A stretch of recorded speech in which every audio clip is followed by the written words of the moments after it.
esse empurrão adicional. Não foi uma temporada de resultado ruim, mas também não foi uma temporada de resultado que deu um empurrão adicional. Igual no Brasil tem o Lula falando de mercadante, manteiga, etc, e cai ali, cai aqui, o Fed falar que não vai cortar juros é ruído. Mas o mercado, quando você olha a taxa negociada lá na B3, já tá projetando que o juros vai fechar em 9,75, precisando de umas boas notícias aí para essa curva de juros ceder e dar uma ajudada pro Ibovespa. Pô, a gente tá falando que o ouro agora é um ativo que se beneficia dos juros subindo e dos juros caindo? É um coringa. O ouro é um coringa. Bom, sábado, pessoal, eu sei que esse vídeo tá rodando sábado, a gente grava na sexta, mas normalmente o pessoal consegue ver lá no sábado, que a gente solta ali à noite ou de manhã, né? E que semana de novo, né, Rafael? A gente volta aqui toda sexta-feira, como sempre, trazendo as principais novidades do que aconteceu ao longo da semana no mercado. E essa semana foi uma semana com bastante coisa importante aí. Aqui no Brasil, antes de até te falar um pouquinho da semana, a gente finalizou a temporada de resultado aqui das empresas brasileiras, tá? E não foi uma temporada muito positiva. 39% das empresas superaram as expectativas de receita. Essas são as expectativas da XP, mas é bem próximo do que é o do mercado, não é muito diferente. 30% superaram o EBITDA e 53%, mais da metade, superaram o lucro líquido. Lucro líquido, né? Muitas das empresas fazendo a lição de casa ali, de reduzir custo. A gente viu que a receita cresceu mais lento do que era esperado, mesmo com a economia indo bem. O mercado acabou se decepcionando aí no geral com muitas empresas. Quando a gente pega ali o percentual do que ficou em linha, as coisas ficam um pouco melhor, né? Mas mesmo assim, não foi uma temporada de resultado tão forte assim. E isso até justifica esse movimento lateral do Ibovespa, né? Não teve esse empurrão adicional. Não foi uma temporada de resultado ruim, mas também não foi uma temporada de resultado que deu um empurrão adicional. E aí, até antes de falar, né, vamos falar aqui da Petrobras rapidinho, porque foi uma semana bem complicadinha para o papel no quesito de volatilidade, né? Na verdade, ontem saiu algumas notícias relacionadas à Petrobras e foi uma gangorra. O papel foi para lá e para cá, chegou a cair, subiu quase 3%, fechou negativo as ações da Petrobras. A CVM está até investigando, né? Tudo bem que não deve dar nada, como sempre, mas está até investigando porque saiu uma notícia da Petrobras um pouquinho antes, mais cedo, de que o mercadante poderia substituir o Jean Paul Prats na presidência da empresa, né? E o mercado não gostou nada. O Jean Paul, que anteriormente era meio visto, meio reticente, né? Ele até que se saiu bem na presidência da Petrobras. Ele conseguiu aos poucos repassar a diferença de preço de combustível, ele foi um dos caras que brigou pelo pagamento de dividendos. Então, assim, não foi o melhor dos mundos, mas não foi ruim, o mercado estava vendo ele como uma boa alternativa para o padrão do governo. O mercadante provavelmente deve ser um cara mais pró às ideias do governo, né? Talvez da questão de dividendo, enfim. Então isso afetou o papel. E aí logo em seguida foi anunciado que eles tinham aceitado, os ministros do governo tinham aceitado o pagamento dos dividendos extraordinários da Petrobras. Aí o papel subiu tudo. O papel que estava caindo, chegou a cair quase 2%, voltou para quase 3% de alta as ações da Petrobras, né? Quem você acha que embolsou esse 5%? Alguém botou aí? dinheiro no bolso nessa história, viu? Mas... Você acha que o Lula tá tradando, Pedroso? Um dos 100 laranjas dele tá fazendo trade, não? Não sei, não tem como fazer esse julgamento. Aqui, mas no fim, assim, o ativo teve bastante volatilidade, acabou ficando nessa gangorra. No fim, pesou mais a questão do mercadante. A questão dos dividendos parece que está encaminhando para que seja pago pelo menos metade dos dividendos extraordinários, né? Que é um número razoável ali, algo por volta de uns 20 bilhões. Mas a questão do mercadante continuou pesando, o papel cedeu no final da tarde e hoje, pelo menos até o momento, a Petrobras negocia aí no campo negativo. Pedroso, comentário aqui, uma análise rápida, né? Eu acho que nenhum investidor estrangeiro, né, acorda, toma o seu café da manhã e fala, pô, vou investir em um país com governo de esquerda, com uma dívida PIB acima dos pares emergentes, né, 80%, a média é 60% para o mundo emergente, o Brasil está acima, com tamanha, né, interferência política sobre as estatais e um crescimento estrutural fraco, com uma composição de PIB também fraca, né? Não é à toa que o Brasil tem um juros real alto e que as empresas estão descontadas. Tá? E também não é à toa que o fluxo está sendo roubado, né, para os Estados Unidos, onde o juros real também está alto para patamar de país desenvolvido e o crescimento de lucratividade segue uma bonança realmente espetacular. É um pouco disso que eu queria comentar, né? Ou seja, o motivo que o rentista no Brasil é bem remunerado é um motivo ruim, que é justamente todos os defeitos que a gente tem como país. É assim, os argumentos eles vão mudando conforme os ventos, né? Como o mercado vai entendendo uma coisa e outra. Então, essa semana até teve um evento do Banco Bradesco, Bradesco BBI, ele trouxe ali os principais gestores do mercado, né? E esses gestores colocaram ali uma perspectiva um pouco parecida com o que você está falando. Pô, o Brasil está ficando para trás por conta até dos resgates que aconteceram até agora, porque o Brasil não tem um grande diferencial competitivo na narrativa do mundo atual. E aí eu digo por que a Exatamente narrativa? isso. Porque é momentânea essa narrativa e toda hora muda isso. Então, na narrativa atual inteligência artificial. O Brasil geralmente está na contramão do futuro. Né? Em termos de composição setorial de bolsa, até, se você for olhar, né? Mas aí é um Sendo bem problema honesto, estrutural, eu acho que. que é muito cíclico aqui, né? A gente hoje Mas, enfim, é muito manda bala. dependente de commodities, não, isso produtos não é mais novidade, básicos, não é mas- novidade. Manda bala. É uma questão super estrutural, né? Que vem. Você vê, por exemplo, a China, para ela chegar onde ela chegou, ela investiu muito em educação. Então é uma questão estrutural por falta de educação. Tem, acho que, vários motivos que poderiam justificar isso.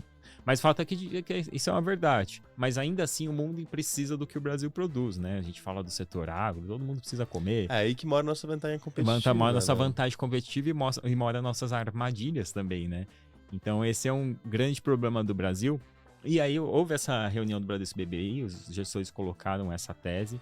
Só que é estranho como muda muito rápido, né, esses argumentos, né? A gente falava, agora o Brasil é bola de vez, agora não é mais, e não sei o quê. Então, assim, eu acho que olhando estruturalmente, o Brasil ainda continua bem posicionado. Esse movimento de fluxo de resgate que aconteceu até o momento está dentro de um padrão esperado. Não é positivo? Lógico que não é. Mas a gente tem que lembrar que entrou algo por volta de 100 bi na bolsa em 2022 e mais 60 no ano passado, 40 para 60, se você for pegar IPO, tudo que entrou. Então, assim, saiu 25. É bastante? Mas não é uma fuga em massa de capital estrangeiro. É só que o cara tá realocando, realizando talvez um pouco de lucro e buscando alternativa lá fora que ficou talvez mais interessante do que tava todo mundo esperando, né? Eu acho que ninguém esperava que os Estados Unidos estivesse rodando com a economia tão bem, com juros tão altos ainda a essa altura do campeonato. Então, nenhuma crise aconteceu lá. A gente tava brincando, né, na mesa agora, que os inimigos do Brasil são praticamente a Liga da Justiça inteira, né? E aqui fazendo um paralelo. Pô, quem que vai contra o Brasil? 10 anos aumenta, né? Que é o juros americanos, suga a liquidez do Brasil. Aí tem o Lula que fala aqui, fala ali e também cria ruído e não ajuda. E, enfim, quem são esses inimigos, Pedro? Sobe aí Tenta listar alguns sobe outros a fotinha aí. do Jean Paul Prats e o Quem nosso que é a Liga da Justiça mercadante, aí? né? Para justificar isso, né? É ruído. Embora o investidor estrangeiro ele seja mais tranquilo com relação a alguns ruídos específicos, né? Você falou, mas o Brasil tem um partido de esquerda, mas não é só o Brasil, tem países da Europa que tem partidos mais à esquerda. Mas o Brasil tem um partido de esquerda com um fiscal abaixo dos pares. Ponto. O Brasil tem um problema estrutural, fiscal, né? É complicado esse... Mas é sempre relativo, né? Você olha mundo desenvolvido com mundo desenvolvido e mundo emergente com mundo emergente. Dentro do mundo emergente, o Brasil é um dos piores países fiscalmente falando, é um fato isso. Sim. Mas, assim, de novo, o Brasil tem uma dívida maior, só que o Brasil tem vantagens competitivas, dado o tamanho dele, dado as reservas internacionais que a maioria dos países não chega nem perto. Então, assim, ele tem também os seus pontos positivos. Não adianta só olhar o copo meio vazio. E o Brasil ainda tá barato. Tá barato por quê? Por conta desses motivos, né? Onde tem assimetria aqui no preço? Tem que os juros americanos cair, tem que commodities subir, alguma coisa tem que acontecer, você tem que entender. Porque as commodities subiram nas últimas 2 semanas e nem isso aqui do Brasil, né? As commodities só o petróleo, né? Cobre subiu bastante também. Mas o Brasil Enfim, não é um grande produtor de cobre. O setor agro apanhou bem esse ano. Eu vou te falar de balança comercial, preço que é o relevante para o Brasil, o setor agro. A gente viu uma queda relevante no superávit da balança comercial. Minério vem caindo bem recentemente, também é relevante. Então, os produtos do qual o Brasil é forte de exportação foi para trás. Eu acho que teria que ver isso, porque eu vi que o índice de commodities da Bloomberg, que engloba, né, um compilado dessas todas que você comentou, tá subindo, no ano e nas últimas 2 semanas, uma alta de 7%, uma coisa assim. Não, andou um pouco agora, mas andou depois de um movimento relevante de queda. Né? Então, perfeito. a gente saiu de um fundo só, mas ainda não foi o suficiente. Mas vamos lá. Então, o petróleo é um dos ativos que andou bem, né? A gente está falando de commodity, subiu ali por volta de uns 20% esse ano, né? Embora para a Petrobras especificamente é um ponto negativo, porque aumentou muito a diferença do preço do barril lá fora, do preço da gasolina, do diesel lá fora para o preço interno, e a Petrobras vai ter que tomar uma decisão se vai reajustar ou não. Hoje a Petrobras não tem muito para onde fugir, porque parte do diesel que é consumido no mercado local ele é exportado por outras empresas que não é a Petrobras, depois quebrou, né, o monopólio que ela tinha no setor. E aí, por conta disso, se ela segura esse preço, uma diferença muito grande, esses caras correm o risco de falar, pô, por que eu vou perder dinheiro? Vou comprar lá fora para vender aqui mais barato?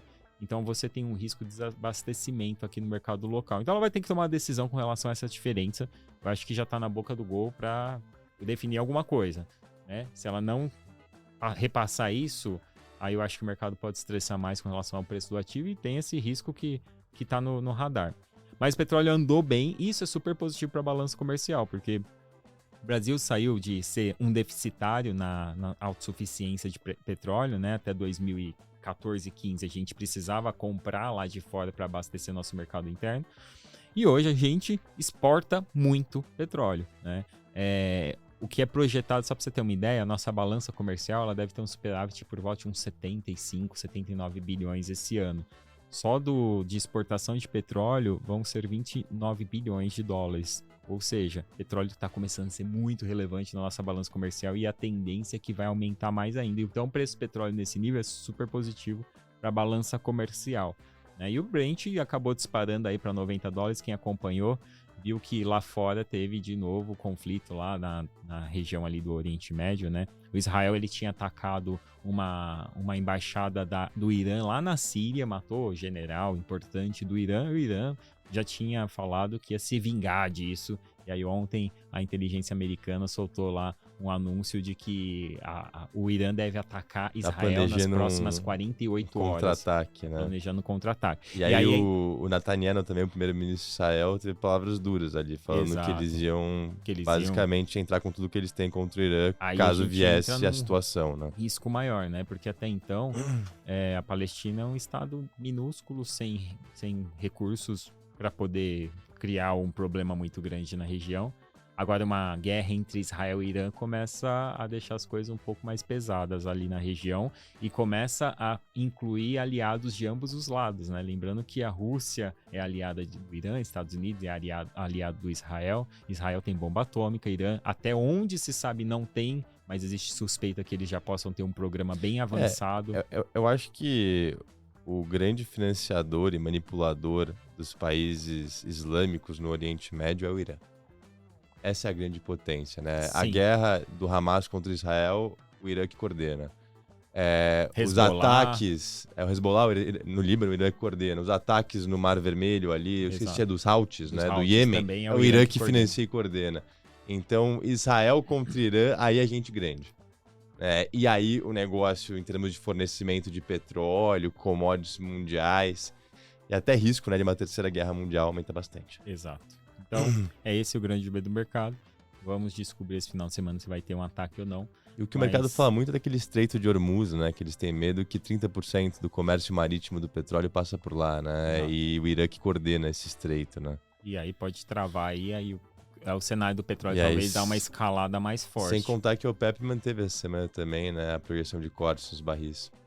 Exato. Então, assim, de um lado, uma economia muito forte, né? Com os Estados Unidos puxando o crescimento. Mais. De outro lado, oferta escassa, né? Com o OPEP ajudando, né, esses preços a ficarem relativamente altos, né? Eu acho que o piso no petróleo está entre 70 e 80 dólares, né? A OPEP começa a ficar triste quando cai abaixo disso. E o prêmio geopolítico, que é a grande incógnita. Aí você coloca na conta, né, que o petróleo pode até ser bom para a balança comercial para o Brasil, mas na conjuntura geral não deve ser positivo uma alta do petróleo, principalmente você vai falar dos Estados Unidos, porque você acaba tendo impacto na veia, na inflação e diminui ainda mais a chance dos juros cair lá fora. O medo hoje nos Estados Unidos é uma reflação de bens, né? Bens que contribuíram bastante para a queda da inflação americana nos últimos 12 meses, e a gente viu dados de PMI, né, essa semana, e a gasolina subindo afeta diretamente a produção desses produtos. É isso aí. E aí, na toada do que tá rolando, né, desse fluxo de saída de investidor, o dólar eu acho que ficou comportado. Dado todo esse movimento que aconteceu esse ano, o dólar tá caindo aí algo por volta de uns 3,8%, 4%, né? Mas mesmo assim o dólar deu uma escalada essa semana, conseguiu negociar acima dos R$5, que era um ponto de resistência muito importante. Vocês estão vendo aí no gráfico que eu subi, que o dólar voltou a ser negociado lá referente a mais ou menos final de outubro, início de novembro do ano passado. Então tudo que está acontecendo começa a ter impacto na moeda, mas ainda assim eu acho que minha análise é que o dólar está se segurando muito bem. Mesmo com tudo isso, com o investidor saindo, e tem um motivo. A nossa balança comercial, por mais que vai ser talvez um pouco menor que a expectativa inicial, ainda continua superavitária, positiva, né? Quando você fala em balanço comercial, Pedro, você diz que entram-se mais dólares no Brasil do que sai. Através de comércio, né? Exportação e importação, né? Principalmente.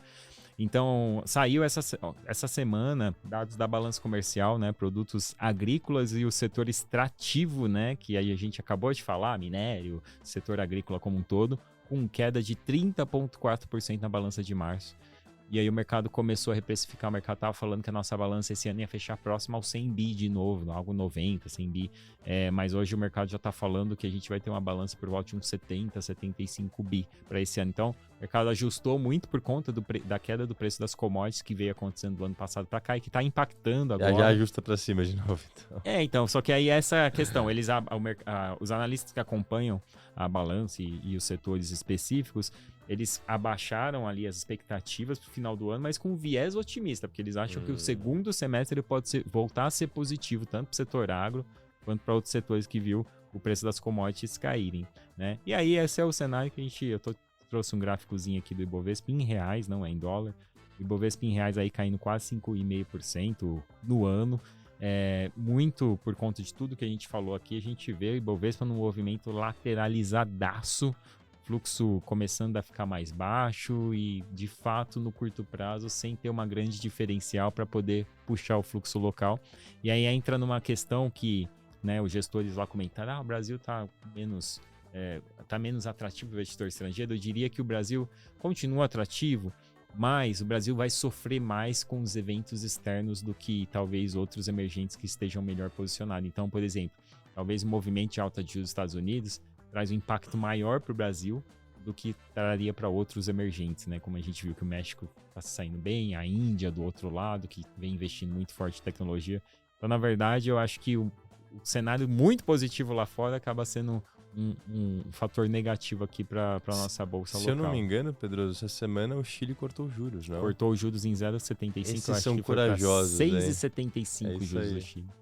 Pior Chile, moeda do mundo. Chile já se sente uma economia desenvolvida, né? Impressionante, embora né? eles tenham uma renda muito alta. Eu tô achando ótimo, que eu tô indo pra Santiago agora no Corpus Christi, vamos desvalorizar o peso chileno, né? Mas se você for pensar, o peso chileno até que se valorizou pouco, né? É 11, não é? Não, talvez esteja mais visto, agora. Não, acho que não chegava a isso, chegava? Eu tinha visto algo por volta de 8, 9. É até legal trazer eventualmente, a gente não pegou dessa vez. Eu vou pegar aqui rapidinho o real contra os pares emergentes no ano. Pra ver se a gente segue uma tendência de desvalorização generalizada ou a gente é um outlier mesmo. Não, o Brasil tá pior do que a média esse ano. Tá pior do que a média. Pior é o Chile, né? O Chile... De moeda, sim. De moeda, o Chile tá pior do que o restante. O Chile esse ano tá caindo 7,49.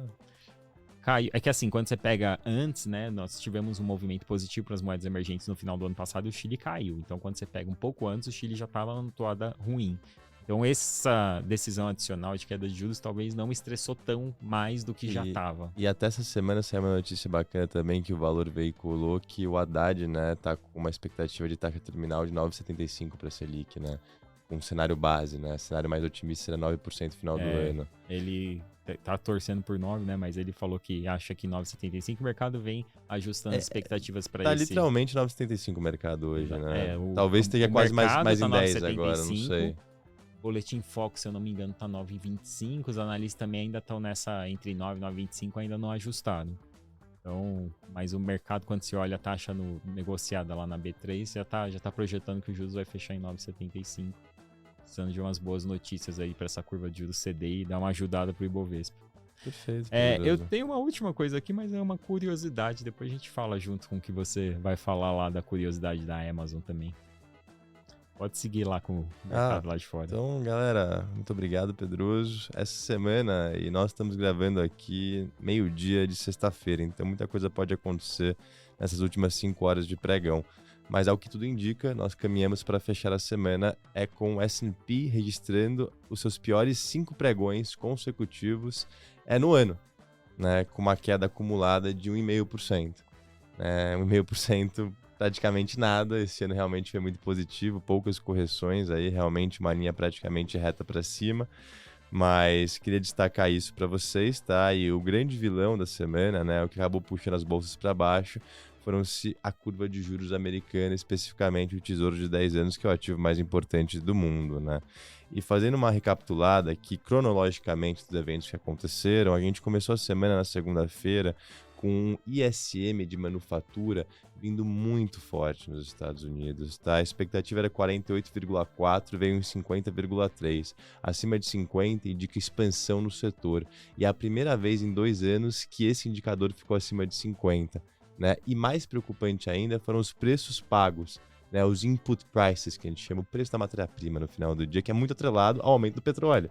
Né? E aí a gente está vendo que foi de 52 para 56, quase. Aí o mercado olhou e falou, opa, esse SM que estava lateralizado, abaixo de 50, indicando, né, talvez uma desinflação contínua para bens, né? Lembra que bens, né, não é o principal setor da economia, são serviços. Né? E aí eu vou comentar sobre o SM de serviços. Mas jogou uma lenha no combustível, os juros de 10 anos na segunda-feira andou 10 bases, né? Chegou a subir mais de 10 bases, né? 10 pontos no dia. E pela primeira vez no ano, por incrível que pareça, os juros bateu na bolsa. Uma dúvida, né? Esse dado que saiu, quando a gente pega, por exemplo, do final do ano passado para cá, a economia americana já vinha rodando super forte. Não do final do ano, até antes. Serviços e composto, manufatura não. A manufatura que estava para Lembra trás. que serviços estava em cima e manufatura embaixo? Uhum. Agora está invertendo. Né? Ok, serviços ainda está acima de 50, mas está desacelerando. Mas manufatura estava abaixo de 50. Tava abaixo de 50 e de fato por quase os dados 24 mostrando meses. Desaceleração. Desde 2022 está abaixo de 50. Entendi. Né? E agora, a primeira vez que ficou acima de 50, não era esperado. Entendeu? Então o mercado falou, opa, a economia é muito forte. Né? Quando é que vai aparecer isso na leitura inflacionária? Isso muda a direção do Fed e bateu no mercado. Tá? E realmente foi uma batida no mercado ali relativamente rápida, né? Porque na quarta-feira a gente viu o Powell numa coletiva de imprensa falando que o pano de fundo dos Estados Unidos não mudou com os dados recentes, né? Que é um pano de fundo de crescimento sólido, corte de juros à vista e desemprego, no mínimo, né? O mercado de trabalho levemente enfraquecendo. A gente teve o payroll hoje que joga um pouco de lenha nisso tudo, né? Criam-se certas dúvidas, mas o Powell, ele não foi extremamente hawkish, né? Nos seus comentários na quarta-feira. O Fed, no final do dia, fazendo uma análise aqui, galera, ele virou um grande comentarista de mercado, né? Qualquer dado que sai, eles falam uma coisa, falam outra, aí 2 cortes, 3 cortes, um corte. Sinceramente, em todo o meu tempo de mercado, eu nunca vi dar tanta relevância para dados. Qualquer dirigente que fala. É isso. Qualquer dirigente pode ser o cara que nem vota, tá lá a matéria em cima falando. Vocês querem saber falou. uma coisa? Isso é ruído nos Estados Unidos. Igual no Brasil tem o Lula falando de mercadante, manteiga, etc. E cai ali, cai aqui. O Fed falar que não vai cortar juros é ruído. E foi exatamente o que aconteceu ontem. Né? Neil Kashkari, que em tese é um dirigente mais dovish do Fed, desde o ano passado tem tomado uma postura mais hawkish, que ele tá com medo da inflação se perpetuar. Ele falou que é possível que o Banco Central aumente juros esse ano. Né? O mercado olhou isso, viu o Irã bravo ali com Israel e a bolsa reverteu de uma alta de 1 e caiu 1, né? Na quinta-feira. Junto, Pedroso, com esse dado do Powell, olha que engraçado o mercado. Na quarta-feira, né, junto com a fala do Powell, saiu o ISM de serviços. Lembra que o de manufatura veio forte, o de serviços veio fraco. A expectativa era 52,8, veio em 51,4. E mais importante ainda, os preços pagos caíram de 58,6 para 53,4. A expectativa era 58,4. Né? Então caiu muito os preços pagos. Isso é muito positivo. Né? Ajuda no que o Fed chama de supercore. Né? Serviços têm um peso enorme no CPI supercore, né? Que é a inflação ex alimentos, energia e preços de moradias. Né? E o mercado adorou. esse dado. Então, pô, dados continuam ali vindo, de certa forma, dúbios, né? E é normal isso. Não acho que todo dado vai corroborar uma tese. Não, tem que entender o pano de fundo. Eu acho que o que aconteceu essa semana, Pedro, sendo super honesto, não muda o pano de fundo americano, né? Que é o que eu já comentei e que é positivo. Tá, e o Fed, ele cria volatilidade pro mercado hoje em dia, né? Toda semana os dirigentes do Fed falam. Ontem foram 6 dirigentes. Ao invés de estabilizar, ser uma âncora, né? Passar visões de médio e longo prazo, eles ficam falando que vai cortar, vai subir. Eu acho desnecessário. Eu acho que tá virando uma bagunça. Tá virando uma isso. bagunça aí. Cada um fala uma coisa, e um que vai cortar e o outro que vai subir. Ontem outro foram que vai 6 ficar. e cada um falou uma coisa. Pra que não chegar com um discurso coordenado, ser mais genérico, entendeu? Fala, estamos monitorando por aqui, galera. Um dado não muda muita coisa. Não, e no fim, é tanta opinião sobre nada, porque assim... Exatamente.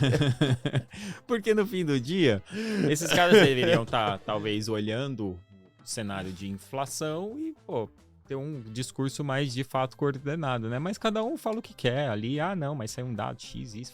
Cada um faz a sua análise baseada em nada. Parece um monte de analista...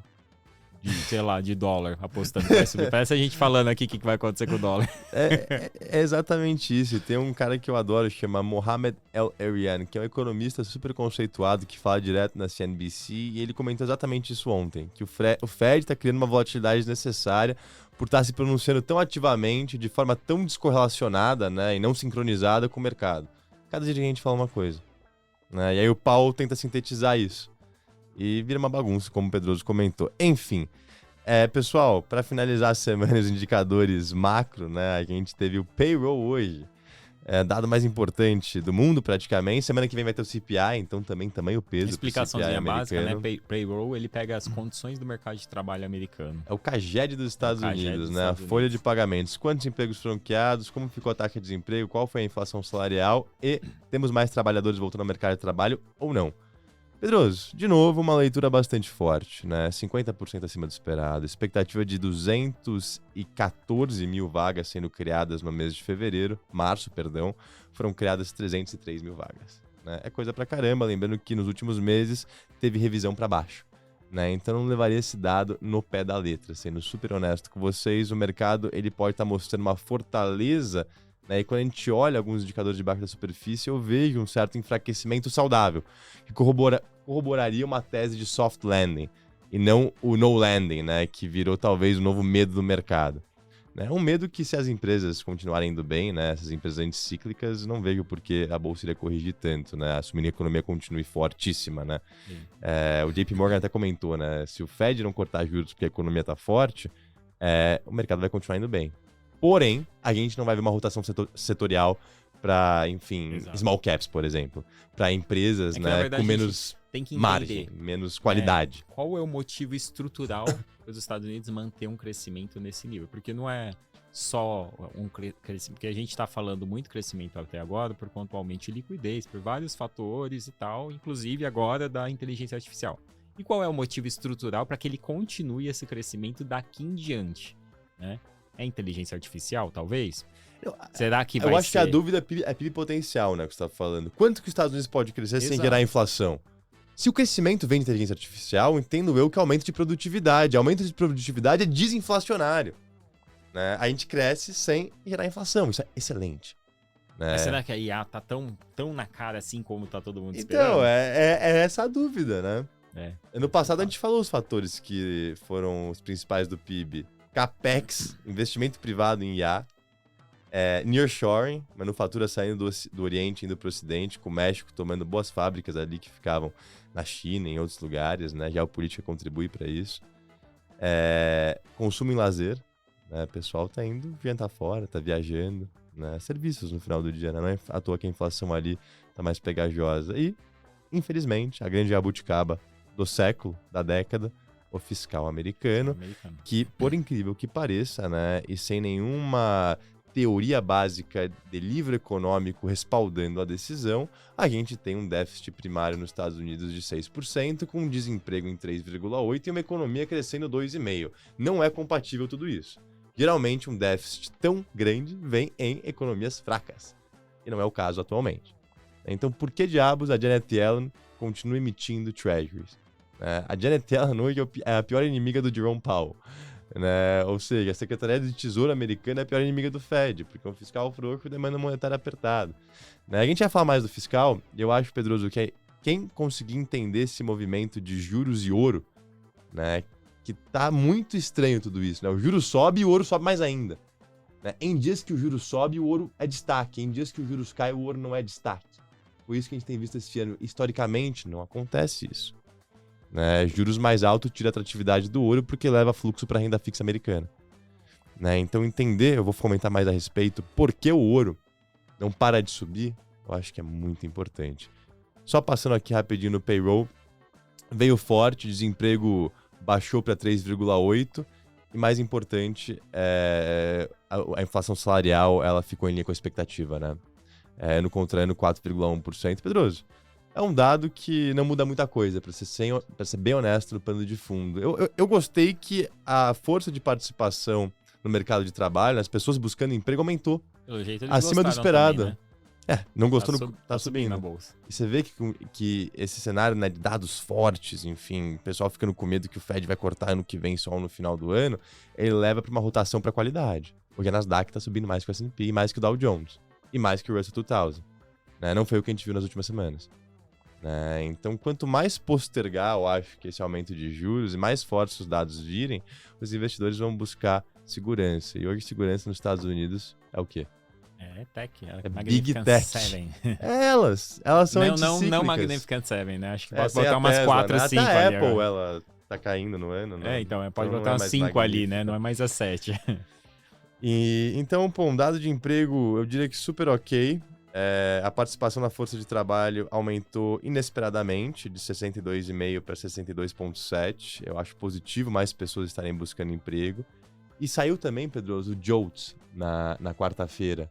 Né? O JOLTS, que mostra as vagas em aberto, ela veio em linha com o esperado praticamente, e aquele ratio, né? Aquele indicador que era 2 vagas para cada trabalhador buscando emprego, foi para 1,3 vagas, né? Para cada trabalhador buscando emprego. Acho que isso ajuda a corroborar um cenário de desinflação nos salários. Né?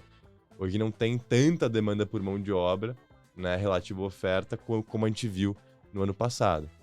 Né? E aí, outro dado legal que saiu com o JOLTS, o quit rate. Quantas pessoas estão se demitindo por conta própria? Se tem mais pessoas se demitindo, é porque ela está indo para outro trabalho que ela vai ganhar mais ainda. Né? Esse quit rate está no menor patamar em 2 anos. Ano passado foi altíssimo e vem baixando. Né? Ou seja, eu acho que o trabalhador está menos confiante nos Estados Unidos. Eu acho que tem fraqueza debaixo da superfície desse mercado de trabalho. Análise minha. Fraqueza, eu não estou falando coisa horrorosa. Eu estou falando fraqueza que eventualmente ajuda o Fed. Tá sendo super honesto. E aí o JP Morgan, a mesa deles, logo depois que saiu os dados de ISM, né, eu acho que até continua sendo pertinente, né, com o payroll. O que eles falaram? Eles falaram qual que é o impacto em equity se a gente tem um cenário de no landing, né, que significa 0 corte de juros em 2024. Eles não acham que equities vão performar mal, eles não acham que esse bull market que começou no passado vai acabar, ao menos, né, que o PIB também desacelere. E no cenário de no landing, a gente está falando que o PIB vai continuar forte, né, e isso vai criar lucratividade acima do esperado para as empresas. Né? A única coisa que eles falam é que talvez a gente continue a ver um mercado concentrado nesse cenário, né, com capital sendo direcionado para aquelas empresas com mais previsibilidade e lucratividade. É isso. Tá? Então eu acho que, soft landing, pega setor ali que está na trincheira, né, mais alavancado, small caps. Né? Se juros caem esse ano, eu acho que é ali que tem que estar. Se juros não caem, não acho que é ruim para a bolsa, mas a concentração continua. Essa busca por qualidade extrema continua. Tá? Eu concordo muito com o que eles colocaram, não é à toa que eu estou trazendo para vocês, com essa conjuntura macro que a gente acabou de falar, né, os dados da semana. Houve uma leve reprecificação na trajetória dos juros americanos esse ano, mas as apostas continuam, né, para um corte em junho, com 58% do mercado inclinando para isso, manutenção em julho, corte em setembro, manutenção em novembro, corte em dezembro. A gente está falando de 3 cortes começando no segundo semestre. Tá? É isso. Continua, mas eu acho com menos probabilidade para que de fato aconteça ali em junho, né? Tá bem misto agora as previsões. É isso. E aí, Pedroso, eu quero a sua ajuda para explicar esse movimento de ouro, porque eu acho que foi a principal eu acho narrativa. que esse movimento, na verdade, tá fácil de explicar, né? Então vamos lá, quero ver. Não, tá fácil, de fato. Porque, primeiro, tem a questão do endividamento americano, déficit americano. Então, eu acredito que tem muito gestor aí procurando alternativas para você ter alguma coisa mais descorrelacionada ao eventual risco fiscal americano. O que você pode descorrelacionar com esse risco? Praticamente tem muita coisa não. Tem que, sei lá, guardar, comprar algum bem que de fato não se desvalorize nesse cenário. Porque se houver uma crise nesse sentido nos Estados Unidos, afeta a economia do mundo inteiro. Tem quem sobe, não tem título da Alemanha de quem for que vai sobreviver esse cenário. Talvez o título da Suíça se dê bem, mas acho que no geral. O segundo grande motivo, na minha opinião, foi o que aconteceu com a Rússia e com a Ucrânia, né? Com a guerra da Ucrânia, né? Os Estados Unidos foi lá, bloqueou, né, as reservas da Rússia. Pode-se dizer aí que foi um dos maiores roubos da história de dinheiro, porque foi uma fortuna que os Estados Unidos falou, você não tem mais acesso a isso. E aí muitos países que não são próximos dos Estados Unidos começaram a procurar, opa, se aconteceu lá, por que não pode acontecer aqui? Por que não pode acontecer com dinheiro? Porque às vezes tem país, eu não sei dizer, vou te falar de suposição, mas provavelmente um Irã, que não deve ter coisa em títulos americanos, ele talvez tenha coisas em outros países da Europa. E aí, por que ele não fica com medo de ter em qualquer coisa do Ocidente? Então, esses países que são menos... Onde é que ele faria custódio, Irã? Você tem essa informação? Não tenho. Seria física? É engraçado, então, né? E o Irã não é um país tão pequeno assim, né? A gente tá falando de países relativamente ok. E não só o Irã, muitos outros países que não têm tanta proximidade dos Estados Unidos, como que eles fazem para ter reservas? Tem que ter de alguma forma, né? Às vezes o cara não tinha nos Estados Unidos, tinha na Inglaterra. Mas e aí o medo do cara de estar no Ocidente de alguma forma? Então acho que isso forçou para que esses países comprassem mais ouro e a gente tem aí talvez uma demanda crescente por conta dos países estar criando certamente reservas. O fluxo de Banco Central continua e talvez esteja se intensificando, mas o que eu acho que está acontecendo também é que agora o investidor de varejo acordou, né? Porque o ouro está tanto no holofote, notícia, ouro em máximo, e está começando a tentar front-run esse movimento do Banco Central. Tá começando a tentar antecipar que esse fluxo vai continuar e estão entrando no mercado agora. Até porque muitos desses países provavelmente estão comprando ouro direto no produtor, talvez nem passa muito por esse movimento que a gente vê nos índices negociados em bolsa, né? Mas mesmo assim, o produtor, se ele tá vendendo ouro para cá, ele tá vendo uma demanda maior, né? Então, ele vai aumentar o preço do ouro dele. Eu tenho mais demanda pela mesma oferta, então eu consigo puxar. Então, isso tem um impacto no geral. Por mais que a China vai lá e fala direto pro produtor, eu não vou comprar de você, o produtor, opa, então o preço tem que ser maior. Eu acho que você resumiu super bem, Pedroso. E o que tá me intrigando é porque quanto mais os juros está subindo, os juros longo americano, mais o ouro tá subindo também. Hoje o juros longo americano sobe 10 pontos pós-payroll. Talvez porque o ouro tá subindo 1,5. Antigamente, quando eu vi os juros americanos subindo 10, o ouro caía 1,5. Eu tenho uma teoria, eu quero saber se você concorda. Quanto mais os juros americanos sofrem, mais o fiscal piora. Exato, é literalmente isso. Mais os juros sobe, mais o pessoal fala, opa, porque imagina o custo da dívida americana. Juros mais altos é mais dívida, mais déficit no final do ano. É isso. Então, a gente tá falando que o ouro agora é um ativo que se beneficia dos juros subindo e dos juros caindo. É um coringa. Exato. O ouro é um coringa. Ele virou um coringa, que eu acho pessoal? Um cenário de juros em queda mais relevante e tal, talvez o ouro perca um pouco essa grande atratividade. Mas eu acho que não cai.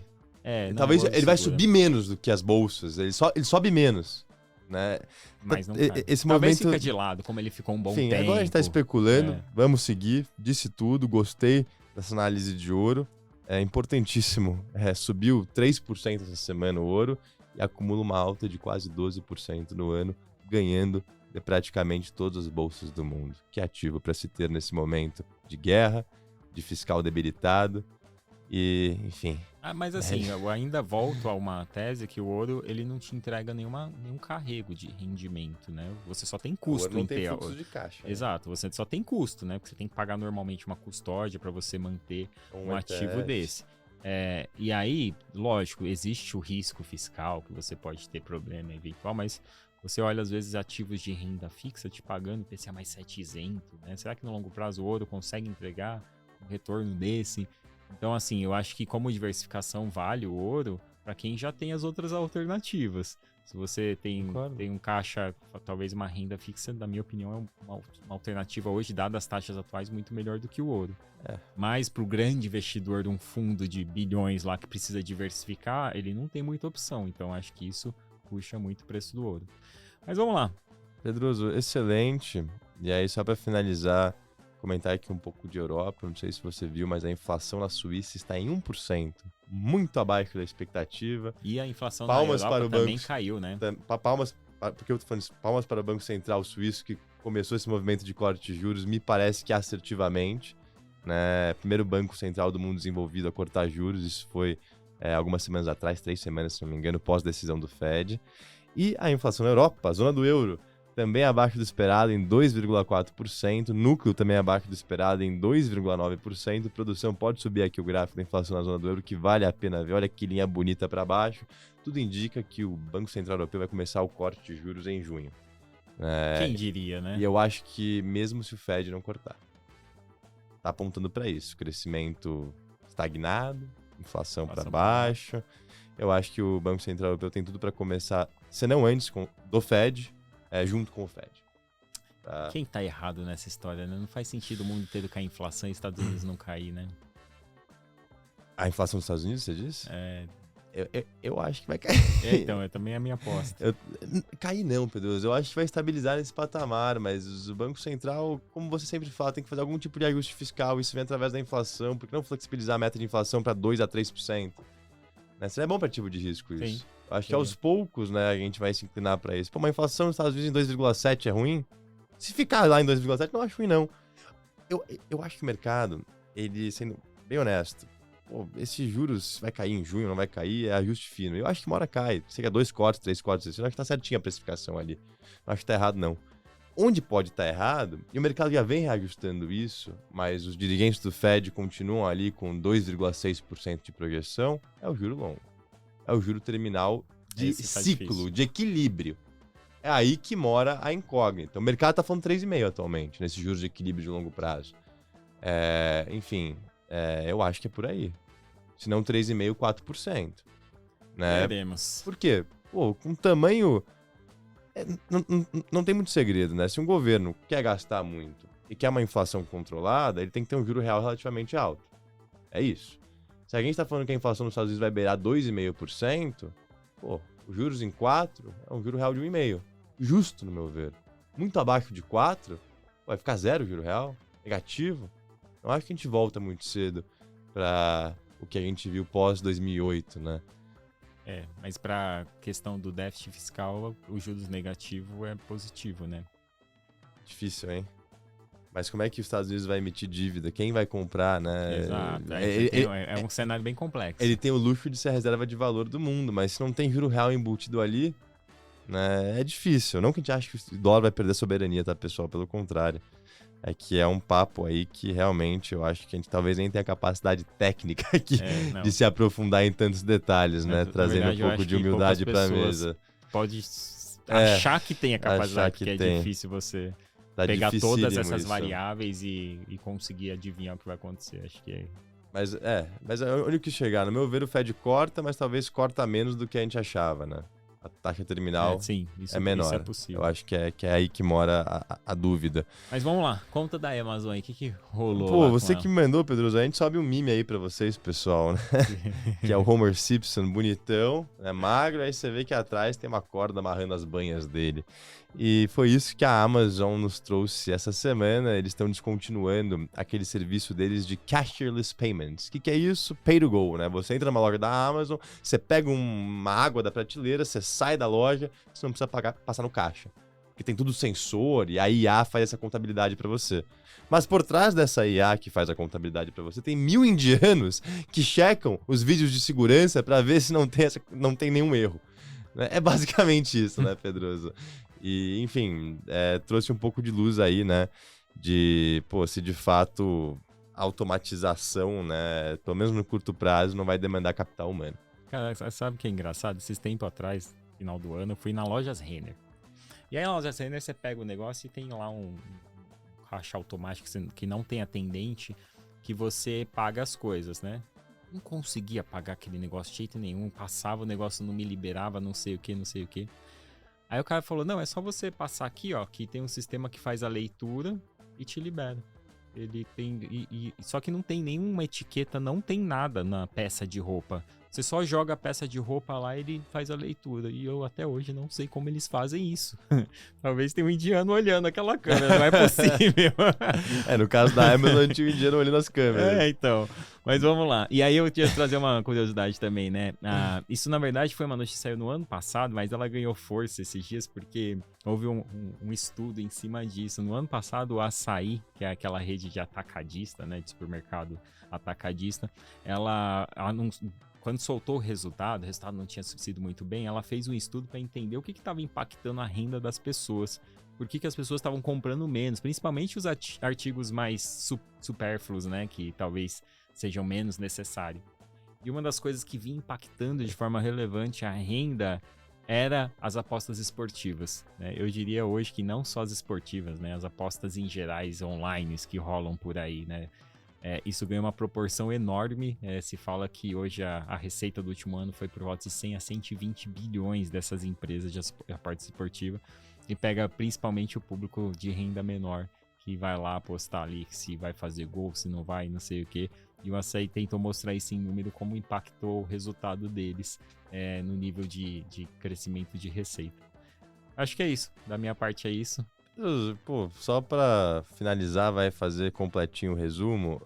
Tech essa semana. A Google tá pensando em monetizar via assinatura um serviço premium do Google Search, onde ele embutiria o sistema, né, de inteligência artificial Gemini, né? Ou seja, você pode usar o Google igual você já usa, ou você pode usar o Tier Premium, que em tese traria mais eficiência, mais produtividade para suas buscas.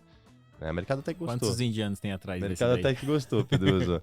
Imagina o Google com serviço de assinatura, né? Sim. O Google ganha dinheiro com anúncios, pessoal, né? Não com a gente. O pessoal querendo propagar as marcas deles. Gente. A gente indiretamente, né? Indiretamente. Nós somos o produto. Indiretamente. Agora seria diretamente, né? Diretamente. Então é uma coisa para ficar ligado. E a Apple tem boatos que eles estão pensando em entrar na indústria de robôs. Aí eu não sei o que eles estão vendo, tá?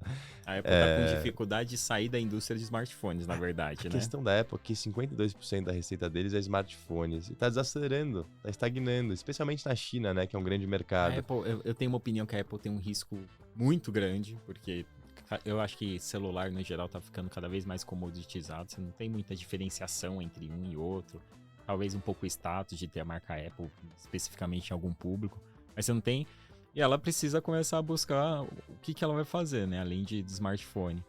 E ela tentou lá o carro elétrico, inteligente, não sei o que, ela descontinuou recentemente, né? E parece que ela busca essa alternativa. Robô, não sei, ela lançou lá o óculos de realidade virtual, que pelo jeito já não tá indo bem. É isso, exatamente. Então a Apple tem uma dificuldade de conseguir entregar um produto tão inovador quanto foi o smartphone. E sabe qual é o mais engraçado? A história da Apple começa a se repetir com o que aconteceu na década de 90, né? Quando ela criou o primeiro computador, o Lisa. E ela teve dificuldade com a concorrência que continuou evoluindo, ela não conseguiu entregar um produto que conseguisse suprir isso. Entrou naquele período que a Apple quase faliu, até que Steve Jobs voltou lá no início da década de 2000, lançando o AirPod na época, né? O iPod. O iPod, isso. O iPod na época. Então, eu não apostaria contra a Apple. Não dá pra apostar, porque são momentos muito diferentes. Olha o tamanho do caixa marca dela que hoje. Eles construíram. Marca e caixa que ela tem hoje. Eu não acho que esses caras vão errar. Mas tá demorando pra acertar, né? What's the next big thing deles? Qual a grande próxima coisa deles? Da tecnologia que as coisas mudam tão rápido que se você ficar pra trás, a Intel, acho que dá pra falar rapidinho da Intel. Dinossauro, né? A Intel explica muito bem isso, né? Pô, era uma gigante, era a maior do setor, do setor de quando você fala de chips ali, semicondutor em geral. E acabou de anunciar um resultado ruim, caiu acho que uns 8, 10%. Isso anteontem, quarta-feira. Isso, anteontem. Enquanto a Nvidia, que era o cara que fazia placa de vídeo para quem jogava videogame e para minerar cripto. E para minerar cripto se transformou. Então o setor de tecnologia ele muda muito rápido. Às vezes é difícil você acompanhar se você ficar para trás. Agora, para a Intel conseguir chegar onde a Nvidia tá, Tá longe. E, Pedro, a gente não falou da notícia corporativa mais importante da semana. Uma grande vitória para o CEO da Disney, Bob Iger, na disputa pelo conselho da empresa, né, contra o investidor ativista Nelson Peltz, da Trian Capital, que é um hedge fund. Só para contextualizar vocês, no ano passado, esse Peltz, ele fez uma posição de 3, 4 bi de dólar na Disney. A gente está falando que mais ou menos 2% das ações em circulação são deles, tá? Enfim, eles são os maiores acionistas da Disney hoje. E eles estavam brigando, né, com basicamente os executivos, porque eles querem um plano de sucessão mais bem definido, né? Eles querem linhas de receita monetizáveis, eles querem tirar essa cultura woke que a Disney impregnou, né, nos últimos anos, enfim, acho que nem preciso comentar a respeito, né? Enfim, a Disney, não é segredo que a ação dela vem numa toada ruim. Este ano, ela tá conseguindo voltar com uma alta de 30%, tá? Mas, basicamente, o Bob Iger, que é o CEO atual, ele conseguiu manter a cadeira dele no conselho, né? Eram 2 cadeiras. Esse Nelson Peltz tá tentando... É muito comum nos Estados Unidos ver essa briga de investidores ativistas, né? É um pouco complexo, mas teve a votação, todo mundo vota. A base da Disney é muito investidor de varejo também, né? Então gastaram dinheiro também para persuadir o investidor de varejo que tem uma ação, né? Você poderia votar com uma ação ali na bolsa sobre quem você queria no conselho de administração da empresa, tá? E votaram majoritariamente no conselho atual. Parece que o Bob Iger aí, ele tá ganhando confiança de todos, né? A performance da ação fala por si só esse ano, mas tem desafios certamente pela frente, especialmente sucessão, né? Lembrando aqui que o Iger, né, que comandou a Disney por mais de 2 décadas, saiu ali em 21, teve que voltar em 22, né? Acho que saiu em 2020 ou 21, agora não me lembro, porque o sucessor dele estava levando a Disney, talvez, para a direção errada. Você sabe quem é o maior investidor de pessoa física da Disney, Pedroso? O maior investidor pessoa física? Não. Não é o Barsi. Tô brincando. Acho que não é. Acho que ele não tem esse dinheiro. George Lucas, da Lucasfilm. Não faz sentido, mas aí porque ele é o maior investidor Ele ganhou por em conta da equity. troca das Ele ações. ganhou em equity. Ele vendeu a Que Lucasfilm por Sabe 4 o que é bi mais pra Disney. absurdo? O cara criou... A Lucasfilm é a Star Wars, tá, Star pessoal? Wars, isso. O cara criou a ideia de um filme que foi rejeitado por um monte de... Que na verdade ele teve um grande apoio lá pra ser feito o filme do Steve Spielberg, o Star Wars lá atrás. E esse filme transformou ele num negócio que eu acho que foi avaliado em 7 bi na época, Ele vendeu por né? 4 pra Disney. 4 bi 4 ele vendeu. bi. Aí mais valorização do que ele já teve na E Disney. parte isso daí. foi equity, né? Então ele mantém o equity dele na Disney Que ainda. legal. Ele votou a favor do Bob Iger. Ele votou a favor. Votou. Quem votou... Então, Olha só, o Jamie Dimon expressou apoio a favor, né? Que é o CEO do JP Morgan, do Bob Iger, e esse George Lucas. Quem tava a favor do Nelson Peltz, não necessariamente tem ação, mas tentou persuadir de alguma forma, foi o Elon Musk. Ele Elon foi Musk. vocal, falando que a Disney precisava de uma recomposição mais drástica, digamos assim, para justamente conseguir trazer valor ao acionista. será que o George Lucas, quando voltou, ele falou que a força esteja com você? E com isso encerramos, pessoal. Depois dessa do Pedroso, a gente vai ter que ir para casa. Um grande abraço aí a todos. Ótimo final de semana. Obrigado, pessoal. Bom final de semana.